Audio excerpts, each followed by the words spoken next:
ഇന്ത്യയും പാകിസ്ഥാനും തമ്മിലുള്ള ജിയോ പൊളിറ്റിക്കൽ ടെൻഷൻ നിലനിൽക്കുമ്പോഴും ഫോറിൻ ഇൻസ്റ്റിറ്റ്യൂഷണൽ ഇൻവെസ്റ്റർ ഇന്ത്യൻ മാർക്കറ്റിൽ നെറ്റ് ബയറായി മാറിയിട്ടുണ്ട്. കഴിഞ്ഞ 8 ട്രേഡിംഗ് ദിവസം കൊണ്ട് 32,466 കോടിയുടെ ബൈയിങ് ആണ് FIS നടത്തിയത്. ഏപ്രിൽ മാസത്തിൻ്റെ തുടക്കത്തിൽ FIS സെല്ലിംഗ് സൈഡിലായിരുന്നു. അതിനുശേഷം ബൈയിങ് സൈഡിലേക്ക് മാറി. ഏപ്രിൽ മാസത്തെ എൻ്റയർ ഡേറ്റ നമ്മൾ പരിശോധിച്ചാൽ 5,678 കോടിയുടെ നെറ്റ് സെല്ലിംഗ് ആണ് FIS ഇന്ത്യൻ മാർക്കറ്റിൽ നടത്തിയത്.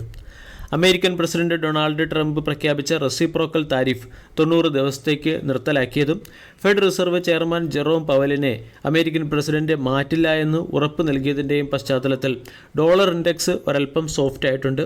ഇതാണ് ഫോറിൻ ഇൻസ്റ്റിറ്റ്യൂഷണൽ ഇൻവെസ്റ്റേഴ്സിനെ ഇന്ത്യ ഉൾപ്പെടെയുള്ള എമർജിംഗ് മാർക്കറ്റിലേക്ക് ആകർഷിച്ച പ്രധാന ഘടകം. ഏപ്രിൽ മാസത്തിൽ ഇനി 3 ട്രേഡിംഗ് സെഷൻ കൂടിയുണ്ട്. ഈ 3 ട്രേഡിംഗ് സെഷനിലും FIS ബൈയിങ് സൈഡിൽ നിലനിൽക്കുകയാണെങ്കിൽ ഏപ്രിൽ മാസത്തിൽ ചിലപ്പോൾ മാർക്കറ്റിൽ നെറ്റ് ബൈയിങ് സൈഡിലേക്ക് FIS മാറാൻ സാധ്യതയുണ്ട്. അതായത് തുടർച്ചയായി എല്ലാ മാസവും നടത്തി വരുന്ന സെല്ലിംഗ് എന്ന ട്രെൻഡ് അവസാനിക്കാനും സാധ്യതയുണ്ട്. ഡേറ്റ നമ്മൾ പരിശോധിച്ചാൽ 2025 ഇതുവരെ FIS 1,22,252 കോടിയുടെ സെല്ലിംഗ് ആണ് നടത്തിയത്. ജനുവരി മാസത്തിൽ 78,027 കോടിയുടെയും ഫെബ്രുവരിയിൽ 34,574 കോടിയുടെയും മാർച്ചിൽ 3,973 കോടിയുടെയും സെല്ലിംഗ് ആണ് നടത്തിയിരിക്കുന്നത്. ഇനി വെള്ളിയാഴ്ചയിലെ ട്രേഡിംഗ് സെഷനിൽ FIS 2,952 കോടിയുടെ സെല്ലിംഗ് നടത്തി. അതേസമയം ഡൊമസ്റ്റിക് ഇൻസ്റ്റിറ്റ്യൂഷണൽ ഇൻവെസ്റ്റർ 3,539 കോടിയുടെ ബൈയിങ് നടത്തുകയും ചെയ്തു. 2025 മാർച്ച് 31 തീയതി അവസാനിച്ച 2025 ഫിനാൻഷ്യൽ ഇയറിലും FIS 7 തവണ നെറ്റ് സെല്ലറായി മാറിയിട്ടുണ്ട്. ഒക്ടോബറിലും ജനുവരിയിലും ഏകദേശം 75,000 കോടി രൂപയ്ക്ക് മുകളിലുള്ള സെല്ലിംഗ് ആണ് FIS നടത്തിയത്. ഒക്ടോബറിൽ 94,017 കോടിയുടെയും ജനുവരി മാസത്തിൽ 78,027 കോടിയുടെയും സെല്ലിംഗ് ആണ് FIS ഇന്ത്യൻ മാർക്കറ്റിൽ നടത്തിയത്. ഇത്രയും വലിയ സെല്ലിങ്ങിന് ശേഷം FISൻ്റെ സെല്ലിംഗ് ഇൻറ്റൻസിറ്റി കുറഞ്ഞു വരുന്നതും കഴിഞ്ഞ കുറച്ച് ട്രേഡിംഗ് സെഷനുകളിലായി തുടർച്ചയായി FIS ബൈയിങ് സൈഡിലേക്ക് മാറുന്നതും മാർക്കറ്റിന് കരുത്ത് പകരുന്ന ഒരു പ്രധാന ഫാക്ടറാണ്. പ്രതികൂല സാഹചര്യങ്ങളിലും മികച്ച പെർഫോമൻസ് കാഴ്ചവെക്കാൻ ശേഷിയുള്ളതും സ്ട്രോങ് ബേസ് ഫോം ചെയ്തതിനു ശേഷം ഹയർ സൈഡിലേക്ക് നീങ്ങാൻ തയ്യാറെടുക്കുന്നതുമായ ഒരു സ്റ്റോക്കിനെ കൂടി ഷോർട്ട് ടൈമിലേക്ക് പരിചയപ്പെടാം. സ്റ്റോക്കിൻ്റെ പേര് സുബ്രോസ് എന്ന കമ്പനി വെഹിക്കിൾ എയർ കണ്ടീഷൻ സെക്ടറിലെ ഒരു ലീഡിംഗ് പ്ലെയറാണ്.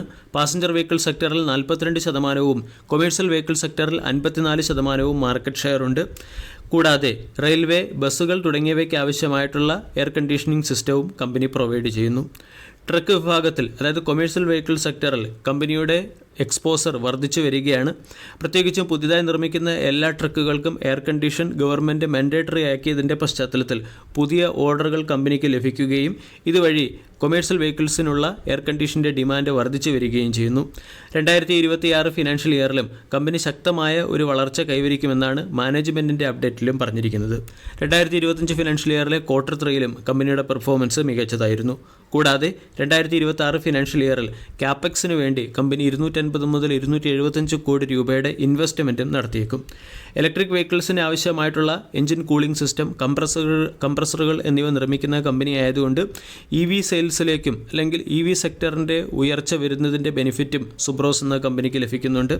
ഇതുമൂലം വരും സമയങ്ങളിൽ കമ്പനിയുടെ 20%-ലധികം റവന്യൂ EV സെക്ടറിൽ നിന്നായിരിക്കും കമ്പനി ജനറേറ്റ് ചെയ്യുക.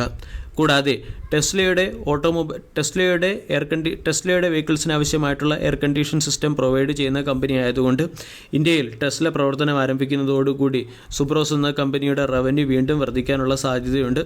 ഇതിൻ്റെ പശ്ചാത്തലത്തിൽ വരും സമയങ്ങളിൽ, അതായത് 2026 ഫിനാൻഷ്യൽ ഇയറോടുകൂടി ടെസ്ല ഇന്ത്യയിൽ പ്രവർത്തനം ആരംഭിക്കാനാണ് സാധ്യത. ഇതിൻ്റെ ബെനിഫിറ്റും സുബ്രോസ് എന്ന കമ്പനിക്ക് ലഭിക്കും. സുബ്രോസ് എന്ന സ്റ്റോക്കിനെ സംബന്ധിച്ചിടത്തോളം 601 രൂപയ്ക്ക് അടുത്ത് സ്റ്റോക്ക് ട്രേഡ് ചെയ്യുകയാണ്. 605 ഒരു റെസിസ്റ്റൻസ് ആണ്. 605-ന് മുകളിൽ വരും ദിവസങ്ങളിൽ സ്റ്റോക്ക് സസ്റ്റെയിൻ ചെയ്യുകയാണെങ്കിൽ 630, 650 തുടങ്ങിയ ലെവലുകളിലേക്ക് സ്റ്റോക്ക് ഉയർന്നേക്കാം. 570 സ്റ്റോക്കിൻ്റെ ഒരു പ്രധാന സപ്പോർട്ട് സോൺ കൂടിയാണ്. ഇനി ബയോൺ ഡിപ്പ് അനുസരിച്ച് സ്റ്റോക്കിൽ പൊസിഷൻ എടുക്കാൻ താല്പര്യമുള്ളവർക്ക് 585, 595 തുടങ്ങിയ റേഞ്ചിലേക്ക് സ്റ്റോക്ക് എത്തുമ്പോൾ അവിടെ നമ്മൾക്ക് പൊസിഷൻ എടുക്കാവുന്നതാണ്. ഷോർട്ട് ടൈമിലേക്ക് പൊസിഷൻ എടുക്കുന്നവർക്ക് 680-നടുത്ത് പ്രോഫിറ്റ് ബുക്കിംഗ് നടത്താവുന്നതാണ്. ഇനി മീഡിയം ടൈമിലേക്ക് സ്റ്റോക്കിനെ പൊസിഷൻ എടുക്കുന്നവർക്ക് 570 രൂപയുടെ സ്റ്റോപ്പ് ലോസ് വെച്ച് സ്റ്റോക്കിൽ തുടരാവുന്നതുമാണ്. വീഡിയോ എല്ലാവർക്കും ഇഷ്ടമായി എന്ന് വിശ്വസിക്കുന്നു. Thank you.